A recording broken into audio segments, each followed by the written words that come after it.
And now, it's time for a Star Trek story.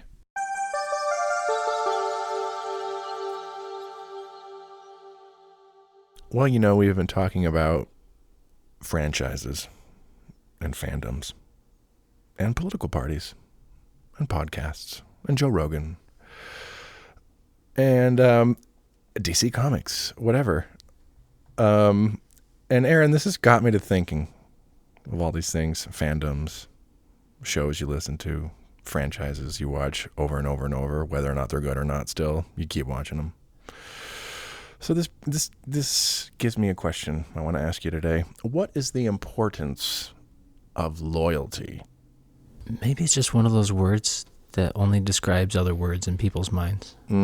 Loyalty. People have very different definitions. If you ask person to person what loyalty means, they would tell you very different things. That's interesting. Maybe it means something completely different to everyone. Yeah. And so no one is actually agreeing on loyalty. No. Like, what does loyalty mean to you? What does that mean to you? What does it mean? Interesting. Well, food for thought for you at home to think over as we welcome you to Star Trek Stories, episode 27, The Defector. I am, of course, your magnificent host, Jaron Hatch, and I'm joined here by my princely co-host, Aaron Cole. Aaron Cole, thank you for being here as always. Oh, lovely prince. You're so welcome. But mother! Hush now. The prince is here. Oh, dear God. We are making good progress in our look at the TNG Renaissance. Last time we watched The Enemy, where we got into some neutral zone shenanigans with the Romulans. We're going to be getting into even more Romulan shenanigans this week, as this is the second episode in our little Romulan twofer that we're doing. So far, I would say the Romulans in Next Generation have been a better adversary than the Ferengi. Only just. Only just. For this second episode in our little Romulan twofer, we have a new guest host with us today. Sitting in the captain's chair, we have our very good friend, the very lovely Austin Archer. Hello, Austin. Gentlemen. Hello. You've both been very loyal friends. Oh, that's nice. Until now. I'm cutting ties. One of you has betrayed me. By the end of this episode, one of your seats will explode.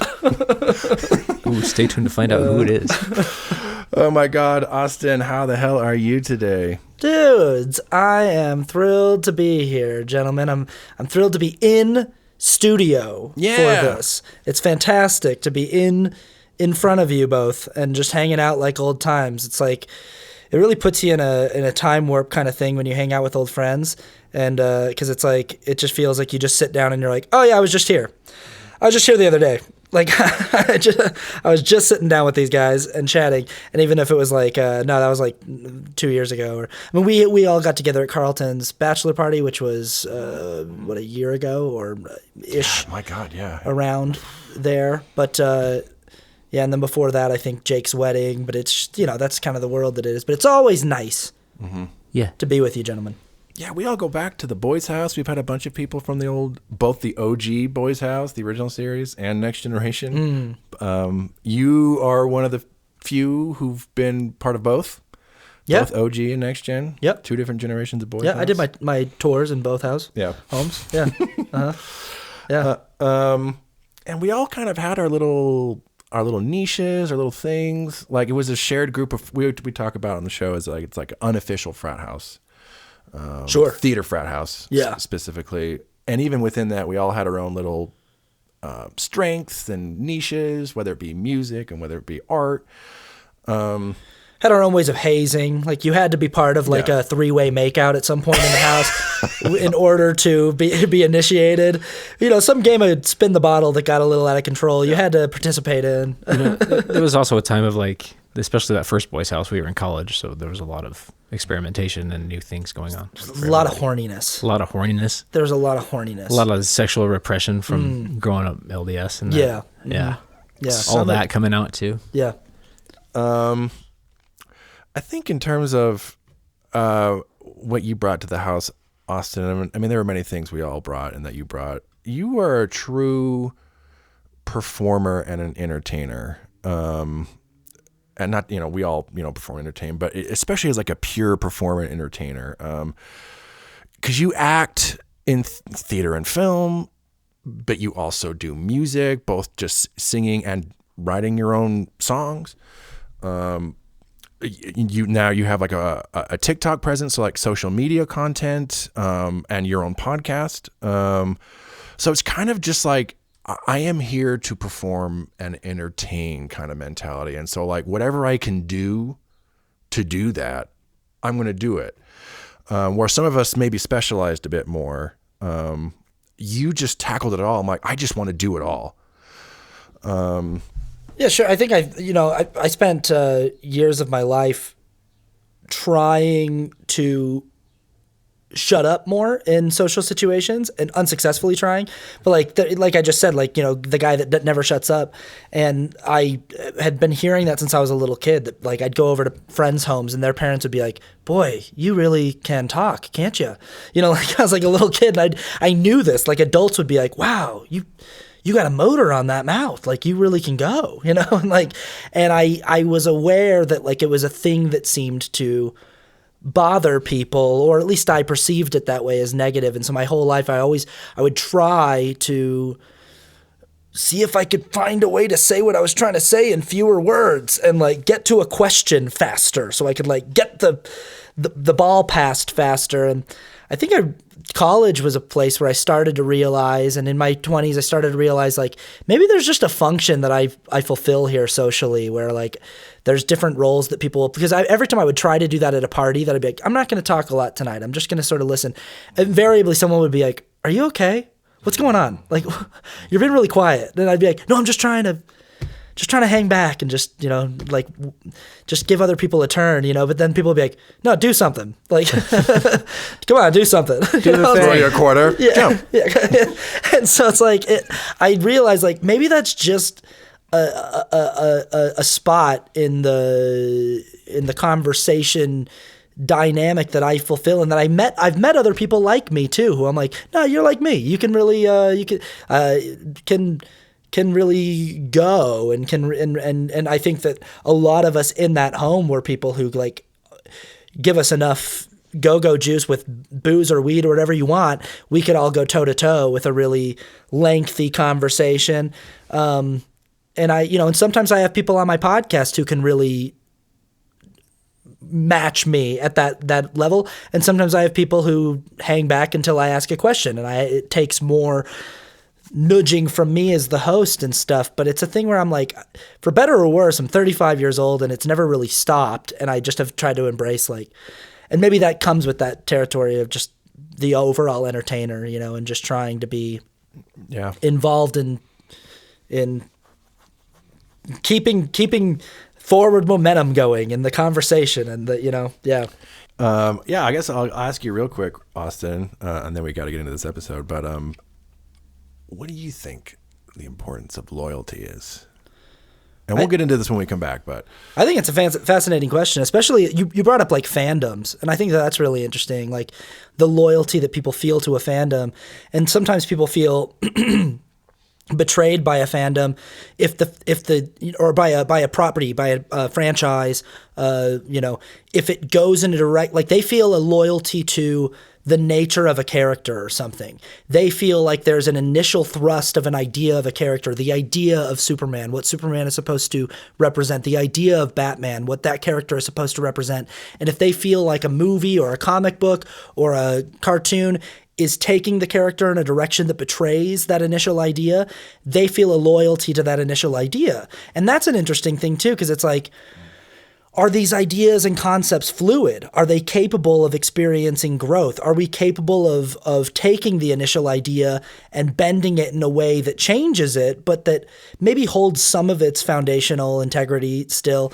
And I don't know, so I think that kind of loyalty, I understand it. There are times when people do things with characters that I like that I'm like, I don't think that's right. I don't think that's but I am always open to investigation and experimentation with properties that I enjoy and shows that I enjoy. It might not always work for me. It might not always be the thing that I'm like, like I would prefer seeing something else, with that property. But like I keep showing up, and then there's like fandoms with sports and stuff. Like I'm loyal to like a name, like the Utah Jazz, the University of Utah Utes, and it's like the personnel on that team changes all the time. There's, especially with college sports, it's like there's constantly new kids coming in and new kids graduating and leaving. And it's like every few years it's a different team. It's a different group of guys, but they wear the jersey that I'm loyal to. I'm loyal to the idea, the concept of the University of Utah Utes, and it's very abstract. And it's also this thing that's like, it's tied to my family. It's like, my family's wrapped up in that loyalty. Like I was talking to a guy the other day on this at work who was wearing a Texas Longhorns hat. And I said, like, oh, you're a Longhorns fan? And he said, yeah, 4 generations. And what he meant by that was like, it's a family thing. Like we have 4 generations of Texas grads, of University UT grads. And so it's not about a matter of, there's like when you ask someone like, why are you a Texas Longhorns fan? It's like it's not really even about like, I like their colors or I like the mascot. It's like it's my family. It eventually becomes a part of someone's DNA. I feel like you go over to somewhere like where they have deep roots in the beautiful game, like Scotland, and they'll say like, are you? It's a religion. It's beyond a religion to these people. Like, are you Catholic or Protestant? And these people will say, oh, we're Rangers supporters. Yeah. Like straight up, no irony at all. Yeah. Oh, we support Celtic. Yeah. Yeah. And it becomes a matter of identity. So I think there's these different areas where there's fandom loyalty to a concept, to an idea that you tie to. This is part of my family. This is part of my heritage. This is part of, and then there's like also like fandom loyalty of just like a thing that I like, where I'm like, maybe I'm being loyal to like childhood me. Maybe I'm being loyal to like what inspired me as a kid. I don't know. And then there's like friendship and relationship loyalty, where it's like, do you have this person's back no matter what? Yeah. If your best friend in the world who you've invested all this time into murders somebody, can you stay loyal to them while also thinking like, I think you got to be held accountable for that crime, and like, and what does that loyalty look like? And sometimes loyalty to a friend can look like cutting them off and walking away from the friendship, because you're like, my loyalty to the person that you are won't allow me to enable whatever this behavior is that you're engaging in anymore. And that can be really, really difficult, And so it's really it's interesting how this shows up, and that it's so many people cite it as an important thing, but it's like, yeah, exactly. What does that mean? What's that mean? Yeah. Well, we'll see if this episode of Star Trek tests our own loyalty to the franchise. Yes, as we said before, we are watching today The Defector. This aired January 1st, 1990. This is like literally our first 90s Star Trek episode. January 1st, 1990. I was about to turn 2 years old. Wow. Yeah. I was like 5. I was 3. Right there in the middle. This is the 10th episode produced for the 3rd season. Last episode, we had an encounter with the Romulans. And in that episode, we kind of took a look at how we perceive, in quotes, the enemy, unquote. And, in that case, how the Federation and the Romulans see each other. And in this episode, we're going to be taking a little closer look at individuals who get caught up in these kind of adversarial power battles and how they perceive their own side of the aisle, as it were. I think it'd be really fun to talk about. For those of you at home, this is your invitation to watch. Star Trek The Next Generation is streaming on Paramount+. You can find it by bringing up Season 3, Episode 10, and we will be back after we watch The Defector.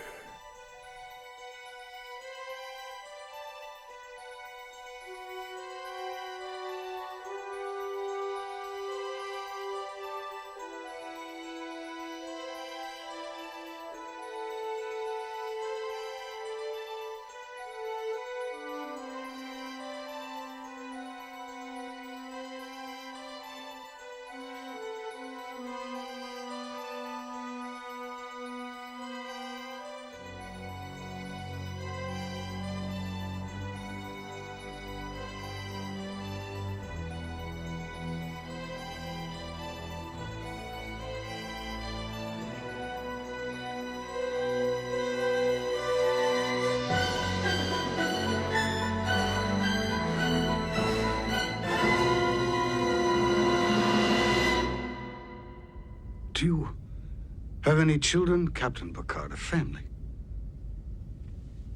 No. Then you have sacrificed too much for your career. Yes, this is all very interesting. There comes a time in a man's life that you cannot know, when he looks down at the first smile of his baby girl and realizes he must change the world for her, for all children. It is for her that I am here. Not to destroy the Romulan Empire, but to save it. For months, I tried desperately to persuade the High Command that another war would destroy the Empire. They got tired of my arguments.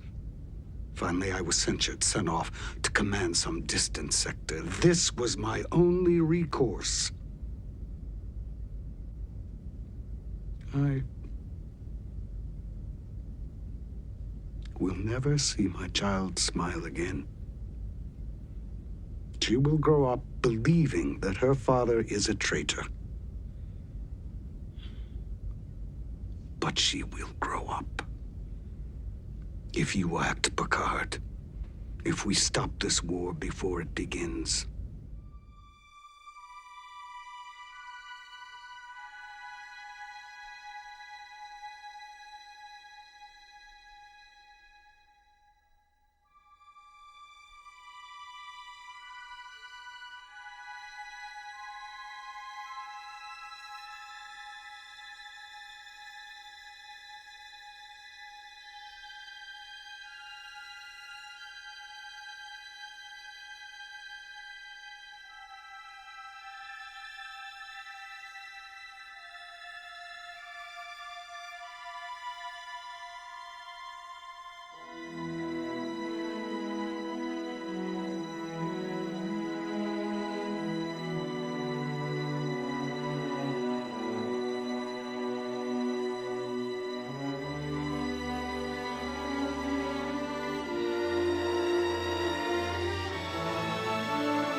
Yeah, we just watched The Defector. In case you haven't seen this episode or didn't watch it with us, essentially what happens is a Romulan admiral crosses the neutral zone to warn the Enterprise that a Romulan invasion is imminent.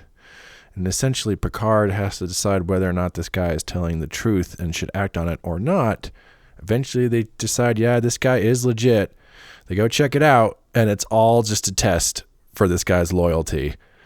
So he ends up doing all this for nothing, and the episode ends where, with nothing left, he kills himself. He kills himself. That's the note the episode ends on. As they triumphantly warp into the sunset, or well, this guy's dead. That was weird. Bye. So we'll get into initial thoughts. Austin, initial thoughts on The Defector. Okay, well, I have notes right off the bat on the first scene, and this is a thing that that you actually are the person who first planted this seed in my head, Jaron. That there's nothing wrong with William Shakespeare and the plays of William Shakespeare. They're obviously, I think it's always fun through a historical lens to look at the work and see sort of the evolution of the English language and just sort of see where so many turns of phrase come from and originate from, and like maybe the first recorded time that you have someone saying that phrase or whatever. But I think that this notion that we have in storytelling and dramatic storytelling and theater, that it's like it's the end all be all, that it drives me nuts. And you're the first person I think that ever put the idea in my head that you're like, that's it, 400 years ago, and we're done. We peaked. Fiction peaked with Shakespeare, and you can't do it any better. And there's a line here and obviously this is a stupid pithy that I'm more joking than anything, but just the fact that Picard says at the top of the episode, he's like, there's no better way to understand the human condition than through Shakespeare. And I'm just like, even in when does this show takes place? Like 300 years in the future? Like access to infinite alien cultures and art, and Shakespeare is still the Lord Jesus Christ of fiction. Is still just the absolute best possible way to understand the human condition. And I'm like, I the don't think Klingons Shakespeare's really the like best him. way to understand the human condition in the era that I live in 2023. Probably not even in its own time. Just even in its own time. This is it. Yeah, it's like it succeeded. It's the stuff that stood the test of time. It's the stuff that made it out of its. I'm not, and it's when I criticize Shakespeare, like my girlfriend and I went and saw The Tempest recently, and I was just like, like it was a nice production, and the actors did a good job. But it's still just this thing where like we're just expected to be like, oh, Shakespeare, like wow, amazing. But I'm like, I'm sorry, I would rather watch something more contemporary. I would rather watch something written by someone who lived closer to me, because it feels like work a lot of the time. It's like homework. It's like, okay, hold on, what? It's work just to follow the plot, just to be like, I think I followed that. I think I understood what was going on. I think I think I got that joke that they just said. I think I understood that joke. And so like you're proud of yourself when you're like, oh yeah. And then you go read a translation and you're like way off. Yeah. You're like, oh, okay. I didn't understand that at all. That was about Julius Caesar? What? I was lost. I died. Somebody said Ides, and I thought that was like someone's name. Who is Ides? Who's Ides When does March? Ides show up? So yeah, but that has nothing to do with the episode. But that just was the beginning of the episode. Data is practicing Henry V, I think, and a scene from Henry V, and trying to understand human nature and stuff. But the episode itself, what it says about loyalty, is very interesting. And the thing that this Romulan admiral is put through reminds me of the kind of bad faith test a toxic or abusive partner might put or friend might put or boss If you at a job. really loved me. Yeah, might put someone through to test loyalty. And I feel like that it's sort of an example of like toxic loyalty mindset, where like people will put you through emotional turmoil or distress to test how strong your loyalty is, you know? Yeah. Totally. It got me thinking about, I was trying to find an answer to the initial question, and I came up with more and more questions as we went along, because I thought I had something thinking about like loyalty is like based on someone's word, the importance of what that means, how important that word is to them, how important it is like giving their word to other people. But then that was shattered when this Romulan's word didn't mean jack shit, because it was based on false assumptions. You know, all of his assumptions are false. And so like, does that mean all of his loyalty then is just shattered? It's a concept that doesn't even exist for that person anymore. Yeah. I don't know. So many questions. Well, and there's two different loyalties at play. You definitely see in the episode that he really, really cares about his home planet and about his species. And he has a love, an almost supremacist-like delusional love of like, I come from the best planet. I come from the most beautiful planet, and I come from the planet of the smartest people and the most amazing people. You see that he has this sort. It's that kind of loyalty I've never really related to personally, because I'm not like a person who's like. We see this with like the American South, where people are like, "I'm from fucking Tennessee, man. That's goddamn right. I'm Texas, baby. My homeland." Dude, yeah, like, I can't like, even remember the last time I was proud to be an American. I'll say. Yeah. And I'm like, I definitely don't really give a shit about Utah, and I don't really give a shit about America. Yeah. But like, you do see those people who are like, they have that pride, and this character definitely has that pride. But there's competing loyalties, because there's his loyalty to his homeland and his people, but then there's his loyalty to his daughter. And he has decided that he wanted to make a better world, a better universe, a better galaxy for his daughter. And so warning the Federation of this potential attack and war seems to him to be an act of loyalty to his daughter and his family, of trying to live in a safer world. And his loyalty to his daughter outweighs his loyalty to his, so it's interesting.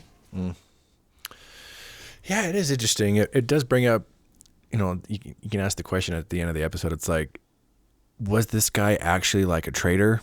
Like, in his own way, it's like he's extremely loyal to, in his mind, the Romulan people. Mm-hmm. And he does mention his daughter and his family, and that's kind of now like the lens he's looking through that. But it's almost like, but it's still just like, it's not just for my daughter. It's for my people. And I want my people to live in a better world, which means my daughter will live in a better world.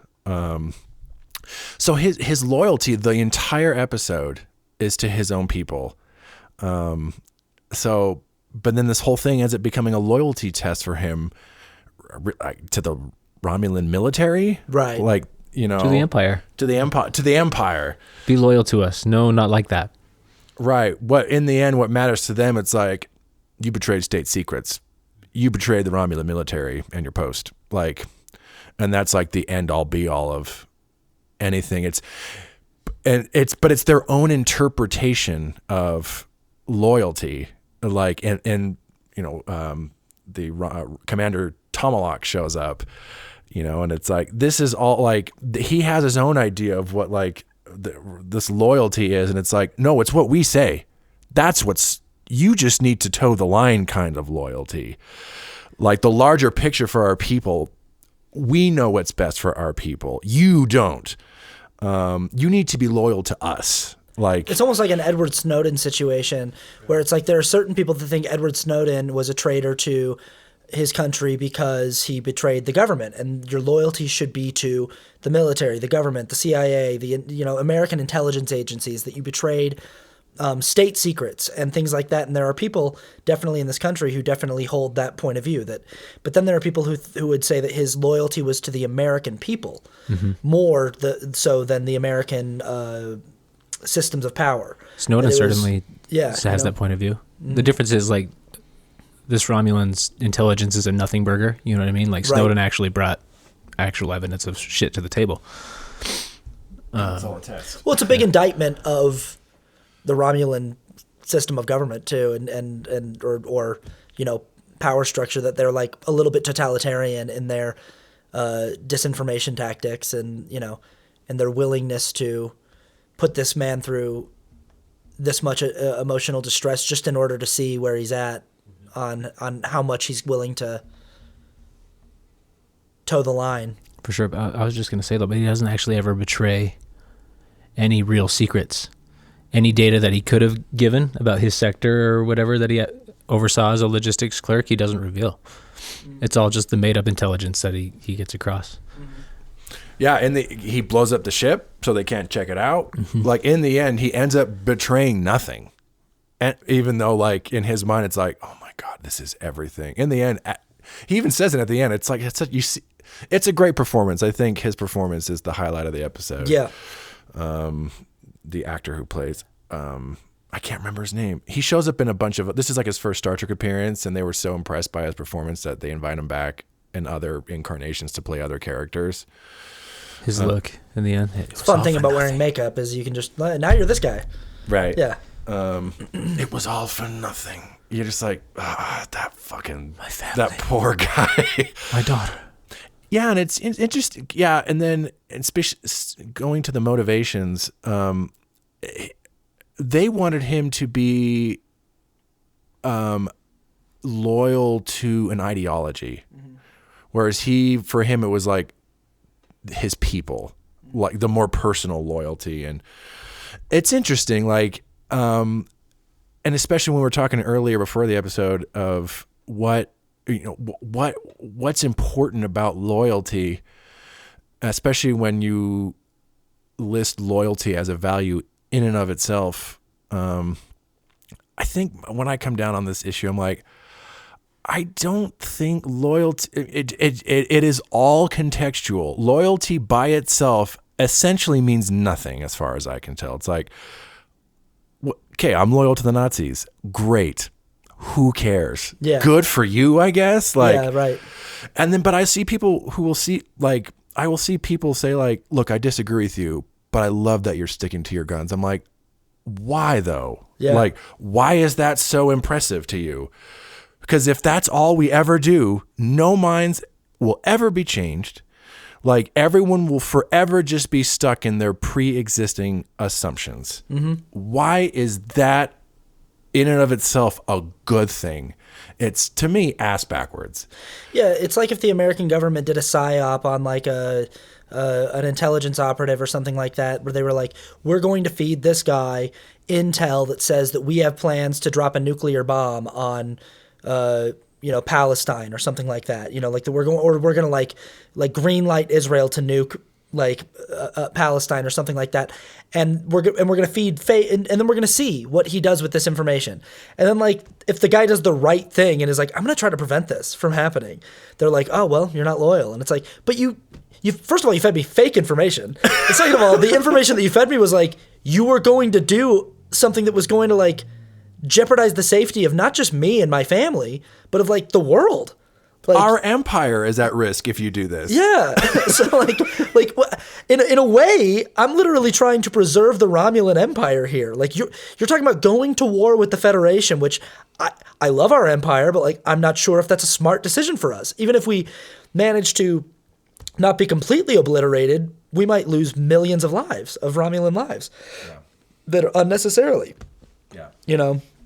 It's just being loyal to us, your superiors, no matter what. Right. That's what they're testing. That's what's important to them. Right. And it's so empty. And at least it's such an empty climax and conclusion for him and everything. It's all of this for nothing. Mm-hmm. Absolutely nothing. Really sad, except the ending is... the fact that he commits suicide is a powerful note if it just didn't end so rapidly. They don't give you any time to really... Well, and that's television too, is you're trying to tell such a complex story in 45 minutes and they're trying to find as many beats as they can they're giving you these beats throughout where you're like, oh, that's an important beat, where he's talking about trying to get Romulan ale made by the replicator, but they don't have it. And then he's talking about the beauty of Romulus. And then when he goes in to see the holodeck, the image of his home planet, these moments, and then you're sort of just left. And this is just sort of what happens with television, is like once the reveal has been made and the plot has sort of reached its conclusion, it's just sort of like, all right, let's tie everything up here really quickly. Whereas if this were a cinema, if this were a movie, they'd probably try to find a little bit more cushion on that beat, just to... Because, it is a little bit like, oh, come in here, Captain. Oh, he's dead. The end. Yeah, could the music maybe have been a little less triumphant and like, yay, we're off to the next adventure, Mike? Maybe a little more like somber. Yeah, just right. But it's as if they've achieved some big victory. Romulan guy's dead in his quarters, died alone. Yeah. Yeah, it's kind of like modern TV shows, like when there's a really traumatic or sad thing that happens in the show, a lot of times like credits will just start rolling and there'll be like no music, and it's sort of that feeling of like, whoa, what the fuck, but this show just had a tradition of hitting you with the theme music at the end of every episode, and that was the format of the show. But so it's a little bit like they come in and Gates McFadden is like, he's dead, and they're like, oh well, he committed suicide, and then it's just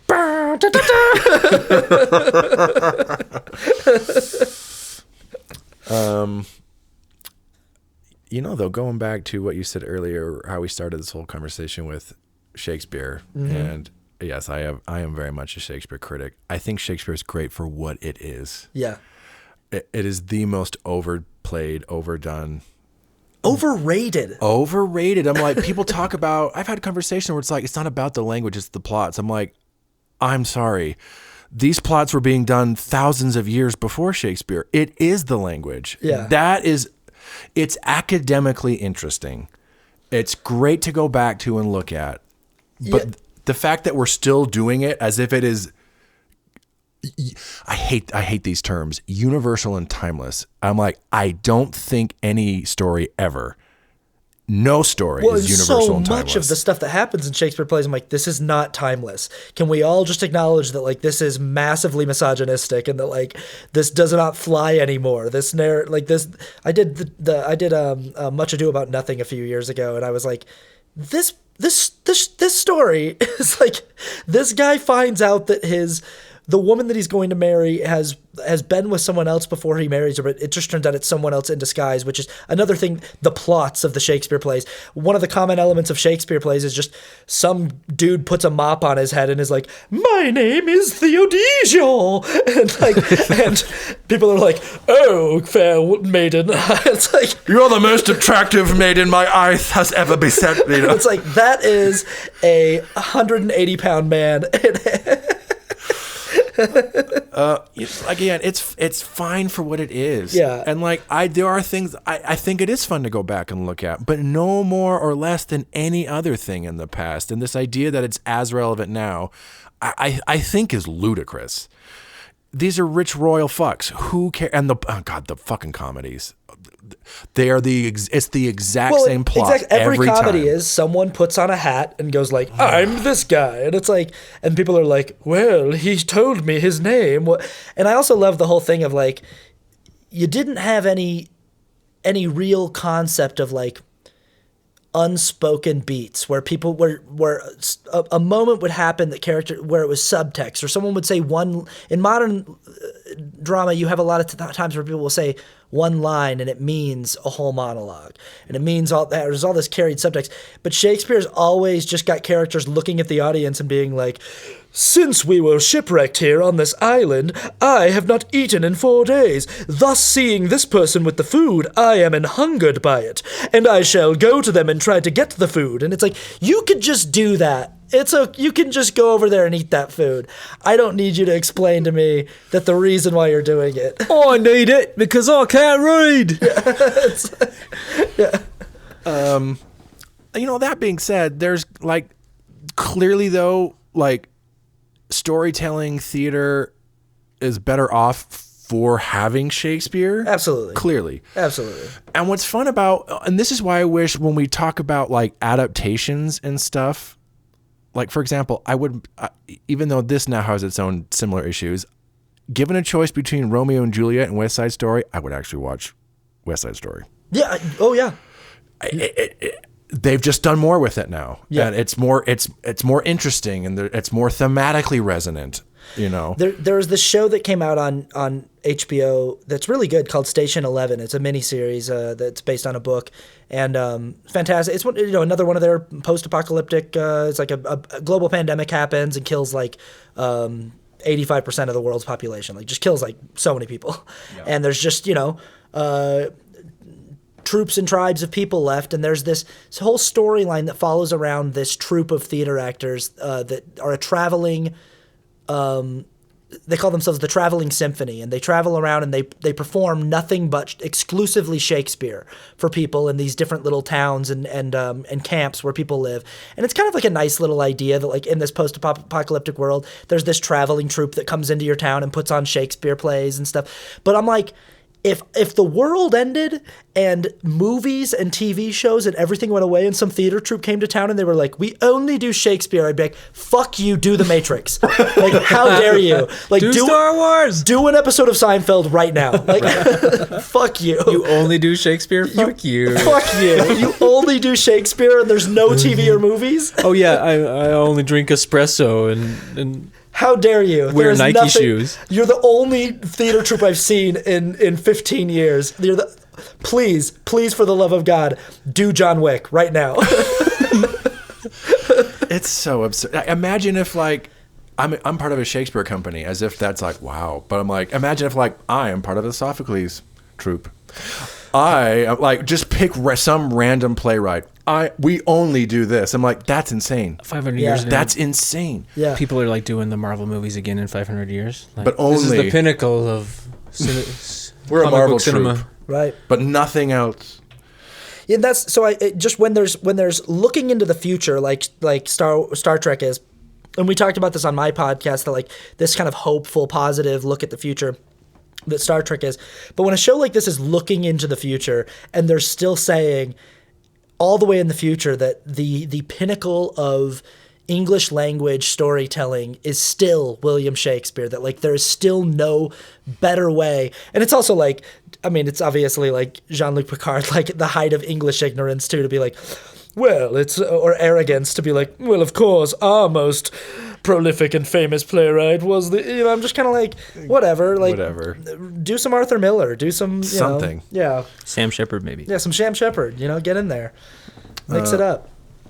What other names can we drop? What other, Edward Albee. Yeah.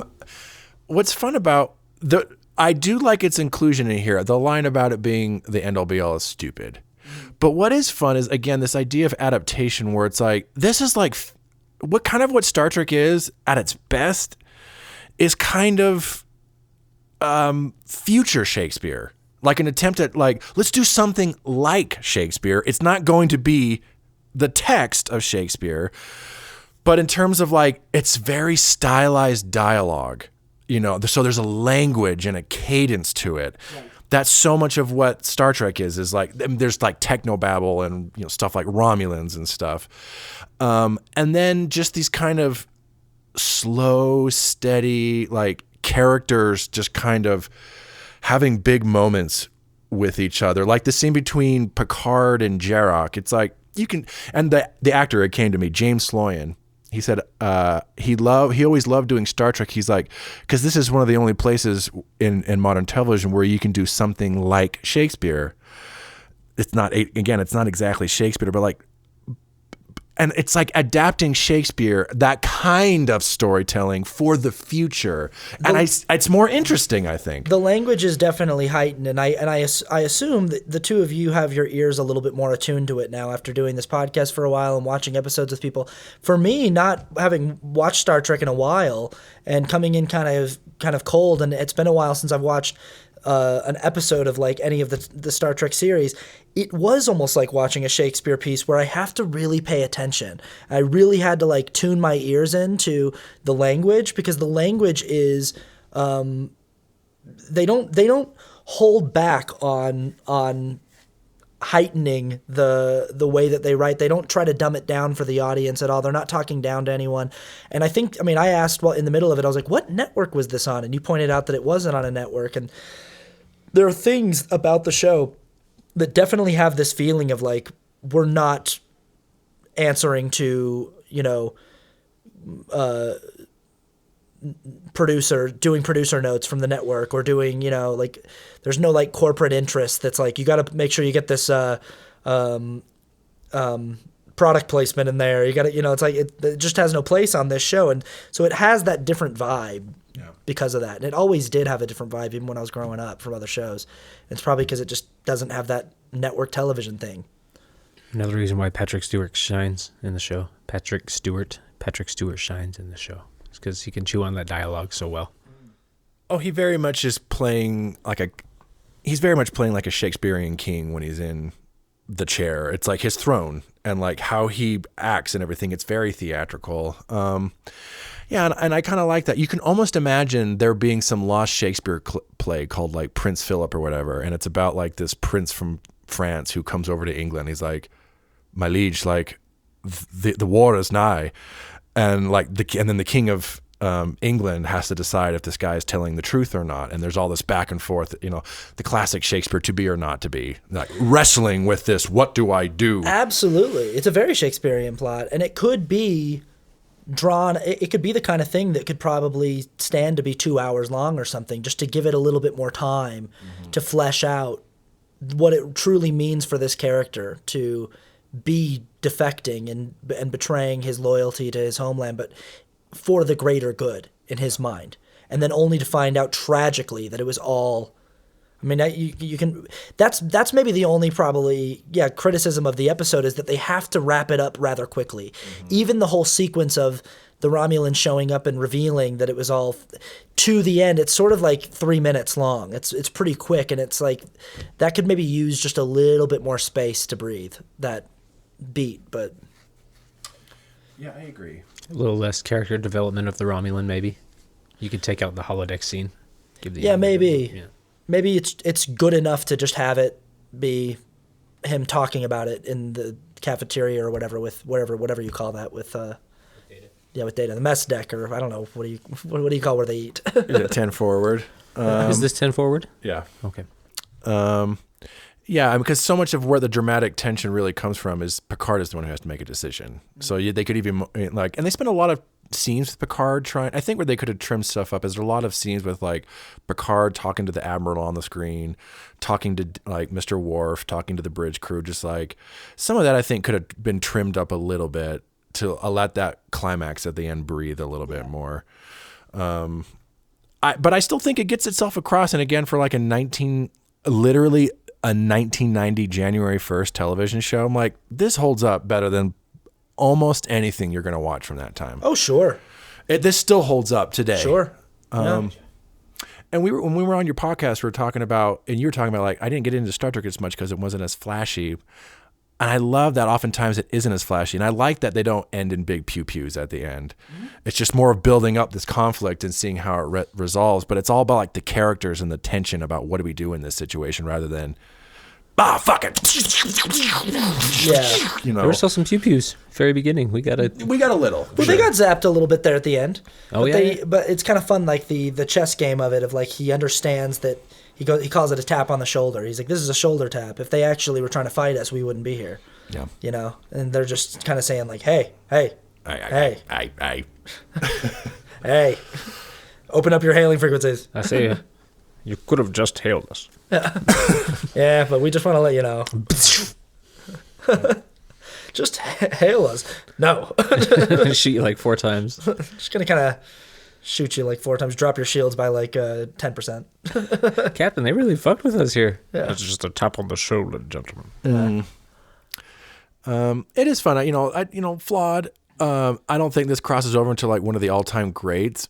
But again, it's just some random episode to turn on of a show that has hundreds of over 100 episodes, and you're like, this is still really good, and really kind of I love the morality play stuff, and I wish there were more shows nowadays that did it. Like we kind of got it with the Westerns back in the day, we got it with Shakespeare back in the day, and kind of Star Trek took out that mantle for a long time. They don't quite do it as much as like they used to, and I love it. Just like the philosophical conflict. I do like watching too, just from like a production design standpoint, and like how they're using their budget, because it is a sci-fi show on a budget at a time when visual effects were still just being developed on computers and things like that. It's actually interesting that this predates Jurassic Park and stuff, and that they were still doing digital effects on the show. They're not great, but it's still like digital effects in film, like being used on a low budget sci-fi TV show. And to see the just the creativity of like when they had that little sequence where Geordi is showing them sort of the data that he's come up with on these 2 ships that they've been tracking and stuff. And it's like, it's just like interesting to watch the stuff that the production design team comes up with to make things look plausibly futuristic and sci-fi, but also like be practical. Yeah. It's fun. Yeah. It's that old, I've always believed still, like creativity thrives within limitations. Nowadays, all these shows can just do whatever they want, and then they do it. And you can tell it's like they just completely indulged any whim they had. Where some of these shows, it's like, we got to figure this shit out. And it's like, we have to just somehow make this work. And they talked about, the writers talk about, like, this was a hard one to figure out. But it forces them. It's like, we only have so much to work with. And we have like a week to put this all together. Yeah. So what can we do? And like, that's when creativity has its moments of shining.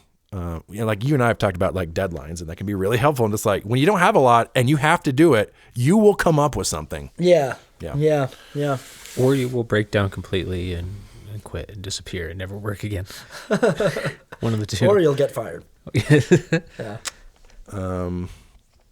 Any final thoughts before we kind of wrap it up? Patrick Stewart has been the same age for 30 years. Pushing 100 50. years. Yeah. He's been like roughly 50 to 60 years old for 30 years. If not longer. Romulan fashion still all over the place. Yeah. Gotta say. The shoulder pads, I don't know about the shoulder pads. Yeah. It's an interesting look. They're still trying to go for this kind of space Roman thing. But now they have these big old shoulder pads in these new shows. Well, at the time. Do you like them? They're ironic. Oh, this is just my casual wear. I just like shoulder pads. Yeah, the Romulan fashion's pretty fun. It's always been interesting to me, like the whole like just like Romulans are like dickhead Vulcans. Yeah. Like it's just like we basically look like Vulcans, but we're just kind of like dickier. We're just like like 4chan Vulcans. 4chan Vulcans. They're dark elves. That's what they are. Yeah. They're dark elves. Dark elves. Yeah. God, also just like the we now have the improved uniforms. It's just still so funny to think about. That's what they're wearing. Like, that's the uniform of the future, huh? Well, I also like when there's an alien species that has a uniform haircut. It's like, like everyone gets this haircut. It's like, okay. Same haircut as the Vulcans. Both species have agreed. Hey, if you're in the pointy-eared club, come on, it just looks cooler. They're like, we both agree. Like, I hate the Vulcans, but like, they do have gray hair. There's just statues of Mo from the Three Stooges on all these worlds, and they just... That's just how their bowls look on both planets. Yeah. This is the classic bowl cut. Yeah, good fun stuff. It's always fun to watch these little morality plays, and this is kind of when, because we're in the middle of like the TNG Renaissance, and both of these Romulan episodes, you can see the show has really found a good way to raise the stakes and delve into these little morality plays. Kind of finally figuring out the show. Yeah, this was fun, boys. I appreciate you having me over. Yeah, thank you so much for coming on, Austin. It's great. At some point, we would love to have you back on again. Anytime. Absolutely. All right. Well, thank you for listening, everyone. Next week, the TNG Renaissance continues. We won't be getting into another twofer quite yet, but this episode will be connected to an episode we watched earlier this batch, so it'll be kind of a non-contiguous twofer of sorts. We're going to be watching Deja Q, which of course means both Q and our good friend Jake Barnes will be back. Fuck that guy, Q. Fuck that Not guy, fuck Q. that guy, Jake Barnes. Fuck Jake Barnes. Q. Q's great. I was in a movie with Q when I was a kid. John Delancey. Yeah, I was. Yeah. Yeah. But I only worked with him for 2 days. Yeah. But yeah. Interesting guy. Q. John Delancey. Austin, do you want to plug anything to our dozen listeners? Oh, hey, everybody. If you're out there, you can listen to Jaron and Aaron on my podcast, People Pleaser, with Austin Archer. Or you can follow me at Your Pal Austin on Instagram, TikTok, Twitter, Austin Archer on YouTube, all that stuff. Yeah, check it out. It's good stuff. All right. Thank you all for listening. We will catch you next time in Star Trek Stories. That guy's dead.